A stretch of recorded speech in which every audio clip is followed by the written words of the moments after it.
Sa DZRH, sa Elizalde. Get the bus, it's time to mend. O corporate, same. So, ang sinasabi ko na lang,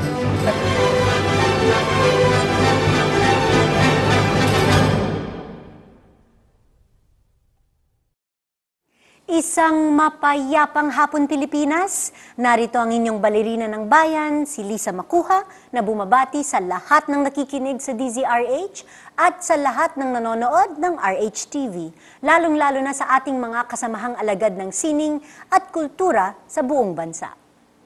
3 months ago, nagsanib puwersa ang Ballet Manila at ang National Commission for Culture and the Arts para ipagdiwang ang International Dance Day sa pamamagitan ng isang dance festival na ginawa sa Aliw Theater noong April 29. Umabot sa mahigit 40 dance groups ang sumali sa yugyugan ng bayan na ito.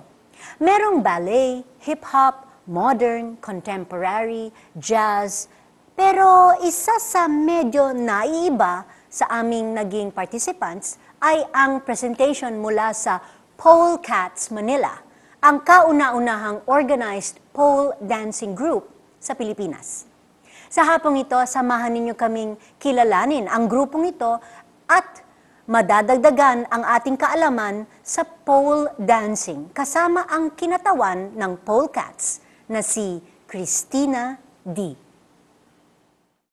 Ang Polecats Manila ay itinatag noong 2009 bilang isa sa mga naunang pole dancing schools sa Pilipinas at may mga instructors na certified ng International Pole Dance Fitness Association. Mula sa mga miyembro at estudyante ng Polecats Manila, nagsimula ang unang organisadong pole dance group sa bansa. Bukod sa mga regular facilities nila, nag-iimbita din ang Polecats ng mga international aerial arts at pole fitness instructors para magbigay ng workshops at teachers training sa mga kasapi nila. At dahil sa mabilis na pagsikat ng pole dancing, lalo na sa mga kababaihan, ilang beses na ring naimbitahan ang Polecats para lumabas sa telebisyon, concerts at iba pang live events. Noong nakaraang Abril, sa unang pagkakataon, lumahok ang Polecats sa BMNCCA International Dance Day Festival sa Aliw Theater, kung saan nakasama nila ang ilan sa mga pinakamalaki at respetadong dance groups sa buong kapuluan. Sa hapong ito, isang malugod na pagsalubong ang hatid ng art to art sa kinatawan ng Polecats Manila na si Miss Christina D. Christina, welcome to Art to Art. Hey, thank you for having us. Parang kailan lang, nagkita-kita tayo sa Aliw Theater. Yes, isang buwan na, I think. Oo, yes, and yeah. Grabe yung reaction talaga dun sa number ninyo. Ang naalala ko talaga is yung mga, lalo na yung mga performers pagkatapos ng number ninyo. And, of course, ito ay mga boys ko ng Ballet Manila sa Bloom. After, buti na lang sa technical rehearsal, nanood na sila. Doon sila talagang na-rattle at na-late at hindi na sila sabay-sabay. At pagkatapos ng technical rehearsal, talaga punta ako backstage. Anong nangyari sa inyo? Bakit? Sabi nila, Ma'am Liz, pasensya na, nanood kami sa Polecats. So, yung talagang na-rattle sila, hindi na sila nakakoncentrate. So, was that your first time na sumali sa isang International Dance Day event? Actually, that was the second time. Second time, Yung okay. first was a smaller event. We did parang flash mob sa LRT. Ah, okay. Yeah, with air dance, with other contemporary groups. Flash mob sa LRT? Ano Yes. yung ginawa? Dinala din ninyo yung pole? Ay, hindi. Sumabit po kami sa sumabit kayo sa LRT? Sa LRT. Sa mga poles ng LRT? Yes, and hindi alam ng mga sumasakay, nasasabit kami. So, kunyari kasi dapat sasakay lang kami. Tapos biglang sasabit-sabit kami doon. So, yung mga tao parang, ano nangyayari? Pero dahil doon, may nakuha kaming bagong members. So naging interested nga sila. Kasi yung ibang sumakay, ay, patry naman, pasubok naman. So, yun, after nun, pumunta sila sa class namin. Wow. O sige, magre-register na rin ako. Promise? Kasi, Caught on cam. Hindi, kasi talagang, nung napanood ko nga yung presentation ninyo, nung IDD, talagang, it got really interesting. And then I think, nagpaturo nga ako ng parang basic move backstage, na ang hirap-hirap pala. But actually, para sa maraming tao, kumbaga, ang pole dancing, ang connotation ay medyo, hindi masyadong wholesome, medyo bastos, medyo, yun nga, ang iniisip nila ay yung sexy dancing sa bars or sa mga striptease na dancing. Okay. So, can you help us redefine the meaning of pole dancing as it means today as a dance form? Actually, today, it's becoming more a sport. There actually, madami ng... sport? Yes, a Okay. sport. As in, with like criteria for judging, technique, artistry. Dahil ganyan. mayroong mga pole dancing competitions? Madami, sobrang dami na yun. And I then, see. yeah, but Okay. then, kailangan din natin i-recognize na madami iba-ibang types. Like, may sport, may artistic, may parang theater, and then meron pa rin yung medyo sexy. We can't take that away. So may iba-ibang klaseng competitions for those different kinds of pole dancing. Pero saan nag-originate ang pole dancing? Well, nag-start siya sa China. Okay. Chinese pole. Like, kind of what we see in Cirque du Soleil today. And Talon-talon from pole to pole. Mas gymnastics so, kailan and ito acrobat. matagal na? Sobrang tagal As na. in ancient Ancient, art yeah. form? And then also in India, meron silang tinatawag na malakham, Okay. which is like pole, like Chinese pole, but with a fatter pole. It's huge. Uh-huh. And until now, they practice it. It's like a rite of passage for their boys. Boys? Yes, for boys. It's, yeah. Oh, Even in okay. China also, it was practiced by boys. So, as an ancient art form, ito ay ginagawa ng mga boys? Ng mga boys. At what age? Teenager. Teenagers. It's like parang yun yung military training nila. So, well, yung, yeah. Okay. It's a, yeah, tapos pag nakakompete na sila, yun na yun. It's like, finished, man. Yeah. Actually, maraming hindi nakakaalam na ang ballet nag-umpisa din as an art form na pinapractice at ginagawa ng mga lalaki kaysa sa mga babae. I didn't know that. Oo. So, ang pole dancing, ganun Ganun din. din. Okay. Mas lalaki kaysa babae. Before. Before. Okay. And then, kailan ito nag-transition into an art form? I mean, as we know it today. Okay, very recently, like Very late recently 1980s, 90s. But before that, kaya nagkaroon ng sexy connotation yung pole. Because nung Depression era sa States, they would have shows in tents. Tapos yung tents, may mga poles pang tayo. Yes, oo, Tapos just for entertainment, yung mga babae sumasayaw with the poles. But it's more like sexy, ikot-ikot lang sa pole, not really tricks and... Okay. Parang, kumbaga, parang sa show, ginawang parang prop. Parang ganon. Prop Okay. lang siya. So, paano basically na-discover ang pole dancing as an art form? Kasi parang siyang gymnastics. Gymnastics may vertical, may horizontal bars. And then, I think someone, somewhere, finally said, tayo natin yan. Itayo natin yung tayo ano, natin okay. yan. And then, of course, Cirque du Soleil was very important in promoting this because they would always have poles in their shows. But it was more the Chinese pole. And then people somewhere down the line combined it with gymnastics, with ballroom, ballet, everything. So now, if you look at it now, it's all different kinds of dances Okay. with using the pole. Pero may pagka-acrobatic, no? Ang Yes, pole dancing. it's super. Because you have to be able to carry yourself like up there and do all those tricks without falling. Now it's not just about being sexy around the pole. It's actually being able to do tricks and combinations. Okay. So, ano yung personal story mo naman? Paano ka naging interested na mag-pole dancing? Oh, kasi 8 years ago, I was engaged and then hindi natuloy yung wedding. Oh, Yeah, okay. it's okay. He's married now. Okay. 2 days ago. Okay. Wow! Okay. I know. It's okay. No, it's okay. People know this. It's okay. I see. And then, so my friends, one of them was the designer, Mitch Dulce. They would like look for stuff for me to do so I wouldn't be depressed. So bowling, karaoke. And then Mitch said, uy, may pole dancing. Halika, punta tayo. May striptease, punta tayo. So we went. I was overweight. And I had couch potato, no dance training, no anything. Zero dance training? Zero, as in talaga? 30 pounds overweight. Okay. And then, so my first day, I was terrible. I couldn't do anything. But then it was fun. So I said, I'm gonna go back. I went 10 more times, not being able to do anything.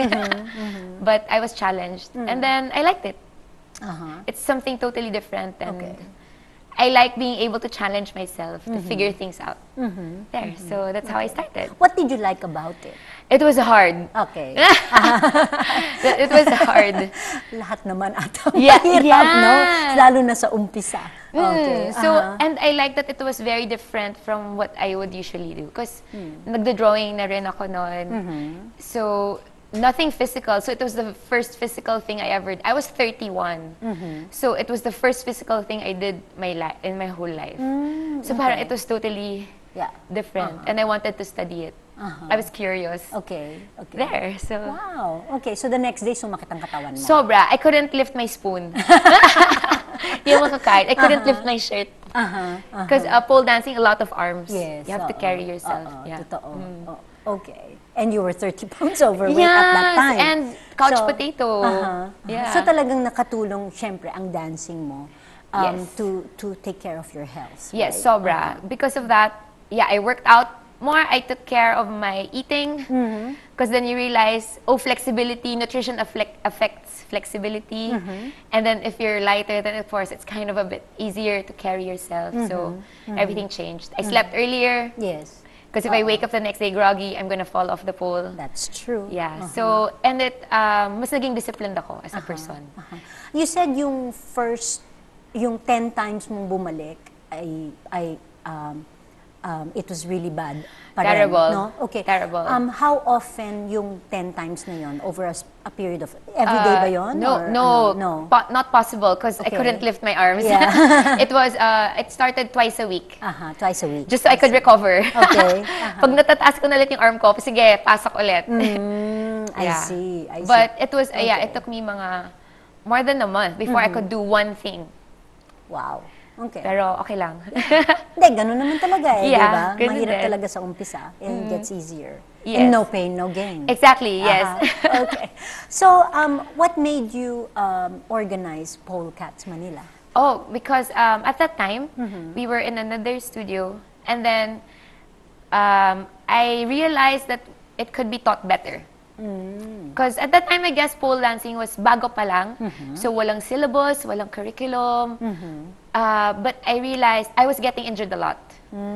So I said, this can't be it. Because how are you gonna have a pole dancing career na matagal if lagi kang injured? And so I went abroad to study. I took yoga to study the body. Oh, okay. And then I realized, dapat may progression. Like Siyempre. in ballet, you don't go on point agad.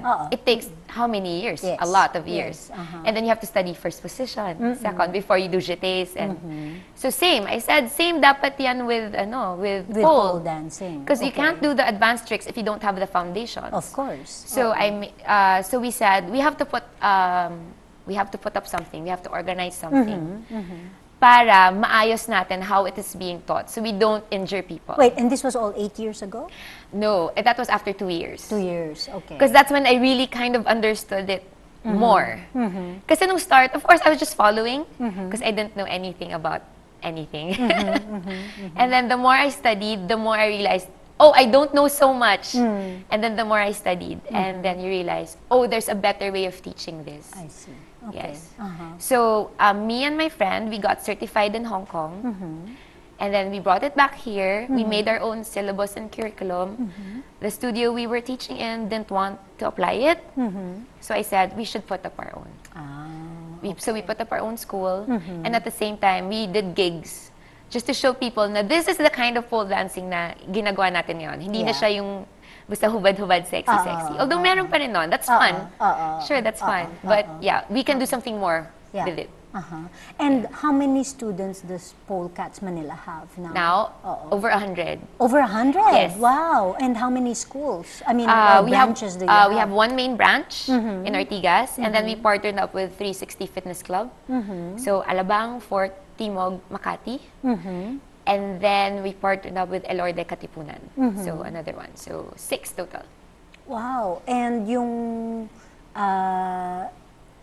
meron kayong regular faculty na rin. Yes. Of course. Yes. No? So, aside from the company members, We also we provide teacher certification now. Okay. So that people who want to teach but who don't want to be part of the company, they can teach and we know they're not going to injure people. Yeah. Safety talaga. I'm really concerned about safety. It's terrible if you fall from the pole. Of course. Yeah. Delikado. So we have regular faculty and we only take people who are certified. So how, I mean, halimbawa ako, gusto kong matutong maging pole dancer. Yes. Meron bang basic requirements na kailangan? Well, you have to show up. Okay, of course. Yeah, that's it. As long as you're not injured, as long as you haven't just given birth, but if you have medical clearance, you're fine. Walang weight requirement, walang strength requirement, walang background requirement, nothing. We'll fix you there. We'll teach you everything that you need. And then if you're not flexible, madaming ibang tricks for non-flexible people. If you're not strong, we have conditioning classes to make you strong. We have flexibility classes to make you more flexible. We have dance classes. If you don't have dance background, you can take those. So it's a whole package. So hindi lang talaga pole dancing ang pinapractice. Marami pang iba. Madami. We also have aerial silk and aerial hoop. And we have the classes that will complement your aerial classes. I see. Para you don't have to go anywhere else. Okay, so somebody who wants to learn pole dancing, for example, Yes. how many hours a day ang kailangan investment dito? Just one initially. Okay. Because you don't want to overwork. You don't want to shock the system. Yes. Just one, maybe thrice a week. And then as you get stronger, then more. Yeah. Okay. And it's not, hindi siya parang kailangan mong, I mean, for example, kung ballet dancing, I'm just trying to, see kung ano yung mga similarities tsaka differences. Ang ballet dancing kasi, kailangan mo munang mag-bar, tapos mag-center work, bago mag-jumps, for example. Yes. So, bago ka kumapit sa pole, meron bang dapat gawin? No, we start with the pole. You start with the pole Yes, na but we right start away. on the floor, on the ground. We do groundwork. I see. Yeah, we do floor work. Okay. And then we do off the floor, but upright. Upright tricks. And then when you're ready, that's when we invert. Okay. Yeah, so I guess that's your jumps, the inversions. I see. Yeah. Wow, okay. Marami pa po tayong pag-uusapan tungkol sa pole dancing. Kasama pa rin si Christina D. ng Polecats, Manila. Dito pa rin sa Art to Art, magbabalik po kami pagkatapos ng ilang paalala. Programang hatid ay sining at kulturang para sa lahat. Magbabalik ang Art to Art. Schedule ng mga inaabangang konsyerto. Update sa mga magagandang panoorin sa mga tanghalan at teatro. Narito na ang Art to Art Calendar. Narito ang ating arts calendar sa teatro bilang pagdiriwang ng 150th birth anniversary ni Apolinario Mabini. Inihahandog ng tanghalang Pilipino ang Mabining Mandirigma, isang steampunk musical ni Nicanor Chongson sa direksyon ni Chris Miliado. Matapos magbukas nitong nakaraang Biyernes, itatanghal din ito sa July 10, July 11, 12, 17, July 18 at July 19 sa tanghalang Aurelio Tolentino ng Cultural Center of the Philippines. Para sa ticket, tumawag sa CCP Box Office 832-3704 or 832-3706. Ang CCP ay matatagpuan sa Rojas Boulevard, CCP Complex, Pasay City. Patuloy namang isinasagawa ng Silly People's Improv Theater o SPIT ang Manila International Improv Festival 2015 sa The Beta Theater Center, New Manila, No. 5, Amar Drive, New Manila, Quezon City. May mga palabas hanggang July 12. Maliban sa SPIT, kabilang sa mga magtatanghal ang mga improv comedy groups ng PIP show ng Warsaw, Improv Mafia ng Brisbane, Pirates of Tokyo Bay ng Tokyo, Landry and Summers ng Los Angeles, Bacolod Improv Group ng Bacolod at Dula ang Atinista ng Cagayan de Oro. Para sa kumpletong detalye, tumawag sa 726-6244. Samantala, itatanghal muli ng UP Samahan ng Mag-aaral sa Komunikasyon o UP Samascom ang Live AIDS XXX Mix. 30 taong tawanan sa July 12, alas 2 ng hapon at alas 7 ng gabi sa Abelardo Hall Auditorium, College of Music, University of the Philippines, Diliman, Quezon City. Para sa ticket, tumawag sa 0915-685-1230. Usapang sining at kultura para sa lahat. Kasama ang balerina ng bayan, si Lisa Makuha. Art to Art.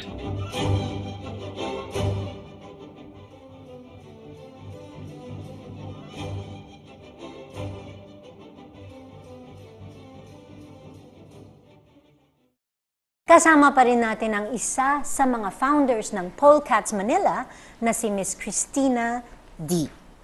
So, your first pole dancing school has teachers certified by the International Pole Dance Fitness Association, Yes, correct? yes. Okay. But then the newer batch, we're the ones certifying. You're the one Yes, certifying because now. it costs Okay. so much to send na everyone abroad To Hong Kong? to Hong Kong. Or sometimes nga, it's not even Hong Kong, like States, Canada. So, I see. yeah. Or pwede ding, ano, Sometimes we bring someone yes, here. padala dito, yes. no?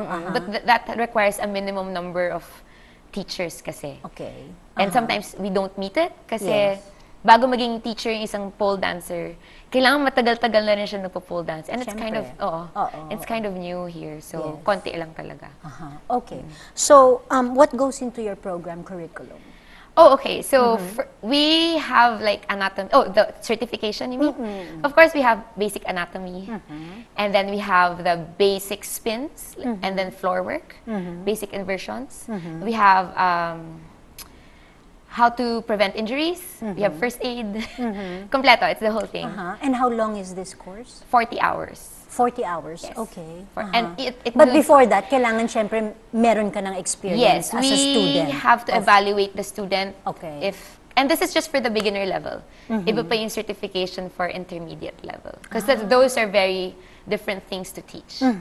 Yeah. So, Yung mga napanood kong Polecats Manila na Yes. nag-perform noong Yes. International Dance Day, sila ba ay faculty na? Yes, Or, they're faculty okay. So also. mga professionals Professionals, sila. I yes. see. And gano'n na sila katagal nagpo-pole dance? 5-6 years. But the newest one was maybe 3 years. But with a previous background of gymnastics. I see. Yeah. So that kind of helps. Okay. And do you have many performances? Yes, we do. Yeah? Wow! I know it's amazing because when we started out, it was like once a year. Because people, whenever we said we can pole dance, they're like, no, we're conservative. We're like, no, we're not that kind of pole dancing school. But now everyone sees it on TV. I think it's popular now. People do it on Britain's Got Talent, America's Got Talent. Shara Soto does it on TV. Thank you, Shara. Okay. So people see na, okay naman pala, hindi pala malaswa. So now we have almost one a week. So okay naman siya. Okay. And na-mention mo kanina na you have more than 100 students Yes. in Polecats Manila. And, Yes. And it's a mix of girls and boys. Yes, that's right. I was going into that. Ano yung parang ratio ng girls versus boys? Of course, still like 90% girls, 10% boys. Pero may 10%. May 10% na boys. Yes, Oo. and because we're the only school with a men's pole class, with a specifically men's pole curriculum. And meron ka ding faculty member na Yes, boy? yes. Okay. We have 3. Pero is it possible na babae ang magturo sa lalaki? Yes. At pwede ding ang lalaki ang magturo sa babae? Yes, but they have to be familiar first with the different styles because the way we teach it is very different. Like sa boys, kailangan we have to make sure na not everyone's flexible, lalo na boys. So you have to take care not to injure the boys. But then most girls naman, not so strong sa upper body. So the beginner's curriculum, it's very different. Yeah. And at what age ka pwedeng mag-umpisang mag-training? Well, in our school, 16. 16. Just Okay. because That's the minimum Minimum age. with parental consent. Okay. Just because there's still some weird connotations about pole in our society, and we just don't want to get into trouble with parents and children sneaking out of of the house doing pole. Yeah, so Nga naman. Saan ka pupunta, anak? Magpo-pole dancing Yeah. ako. Just so, but it's cute now because I have students who are mother and daughter. They go to class together. So we have a lot of that now. So that's great. So eventually we can bring that down if like societies, because for me it's like gymnastics. Oh, malapit na yan. Meron na ring mother and son. Yeah. Actually, I have a student, mother and meron son. talaga mother and son. Yes, Okay. So yeah. Okay. Well, alam natin actually, kapag merong parang fitness fad or dance fad na nauuso, maraming initially sumasali. Yes. Tapos nagda-drop out, nawawala ng interest Yes. when something new comes along. Yes. So how do you keep your students enthusiastic and committed to pole dancing? Oh, ang fun sa amin is there's always something new to do. There's always a Okay. new trick. Aha. Like, and we have levels. So we have beginners 1, 2, intermediate 1, 2, advanced. So, people don't get bored kasi laging lang nakikita yung mga mas advanced students and then, oh, I wanna do that. And we also added aerial silks and hoops, which also has levels. So there's always something new to do. Okay. Yes. And when you're training, meron din ba kayo yung safety equipment na belt Oh, or no. anything na sinasabit? Hindi, Like wala. a harness? La harness? oo, No, wala. kasi that gets in the way I of going see. around the pole. Okay. I think trapeze does that. Yeah, because you're really like so high up. But Nagtatrapeze ka din? ano, I'm scared of heights. No, but the other polecats do trapeze. Really? Yes. I And don't. how many polecats do you have in Right Polecats Manila? now, 15 active ones. 15. Yes. And all female? 3 male, 3 male? 12 female. 12 female. And then we have Okay. inactive ones. Yeah. And who does your choreography sa polecats? We have a head choreographer, but then sometimes we hire outside choreographers. Like one time we wanted a Broadway kind of thing, so we hired a professional choreographer for musicals. Okay. Yes, So of- yung yeah. choreographer din ang pumipili ng music? Sometimes meron ng set and then he just has to work with it. Yeah. Or sometimes kunyari may hip-hop number, then we hire a hip-hop choreographer. Okay. Yeah. And how long does one choreography last? If it's a group thing, 5-6 minutes. Okay. More than that, you're so sweaty, you're gonna Yeah. slide off the pole. Yeah, I was going into that nga na syempre delikado yun Yes. kapag pinapawisan ka na, Yes. no? Yes, but now we ordered a silicone pole. So you can actually pole dance in clothes, fully clothed. And it won't matter if you're sweaty. Hindi na siya madulas. So it just arrived yesterday. So Okay. yes, we're gonna put it up. And you can try that when you come to the studio. Okay. And nakita ko ito for myself, but sa mga nakikinig na hindi pa alam ang itsura ng isang pole apparatus, meron kayong portable, yes? Meron, yes. It comes with a stage. And then, nandun na yung pole sa gitna. So, we can perform anywhere. Outdoors, on the beach, kahit na mataas yung ceiling. But we also have poles for the house that you don't need to screw it in. It's like, parang shower curtain rod. Tension rod lang siya. It hasn't fallen. Ever. Talaga? Yes. So, pwede ako mag-install sa bahay ko ng pole? Yes! I'll install it for you if you like. Okay. Actually, nakita ko din sa inyong performance that hindi lamang, complicated yung mga ginagawa and merong risque. It was very, well, even the costumes. Yes. No? Syempre, there was a lot of skin. Because we need skin to stick You do onto need the pole. skin. Yes. Yes. Yeah, so a lot of people think we're just malandi. Pwede rin, but it's because kailangan ng friction between skin and the pole to I stick to see. the pole. Well, to the current pole that we have. Yeah. Which is chrome. And hindi ba ito masakit? Masakit siya. Friction Okay. burns. Yes. Madami. Maraming friction burns and Yes. nagkakakalyo ka din, no? So much. Wala nang makikipag-holding hands sa amin. So magkakakalyo yung It's so much. palad. Yeah. At saka saan pa magkakakalyo? Sa paa, So, right? yes, we have the worst feet. Not worse than Yeah. ballerinas, I think. Yes. Okay. I take it back. And saan pa pwedeng sa sides? Usually, nagkaka-bruises kami sa inner thigh. Inner Because we thigh. use it a lot to grip the pole. Yeah. Okay. Yeah. Yeah. Ano yan eh? Adduction. Naka-cross legs, Yes. no?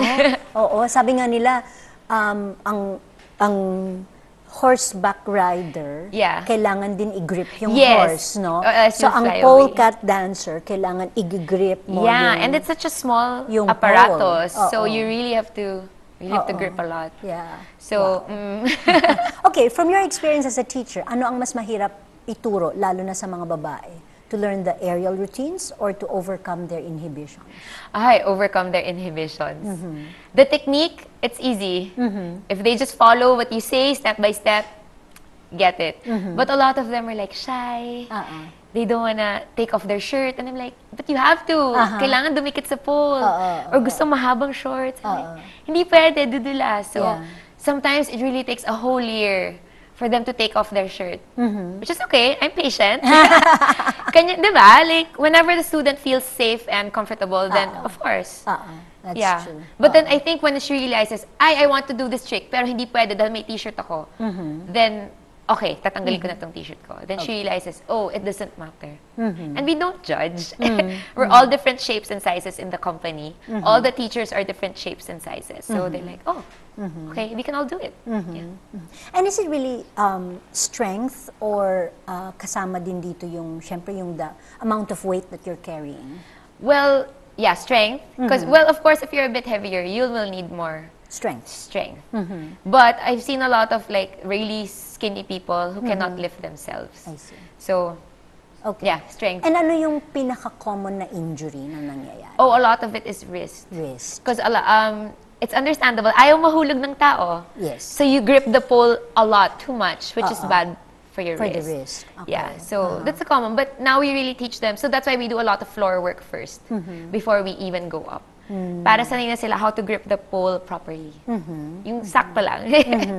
Okay. Yeah. And any shows or classes that you want to plug this July? Oh yes, July 25, it's our annual student showcase. It's called Stellar. Because okay. it's the students who are stars. It's at AFP Theater. There at 7 p.m. All the students from the different branches will be performing.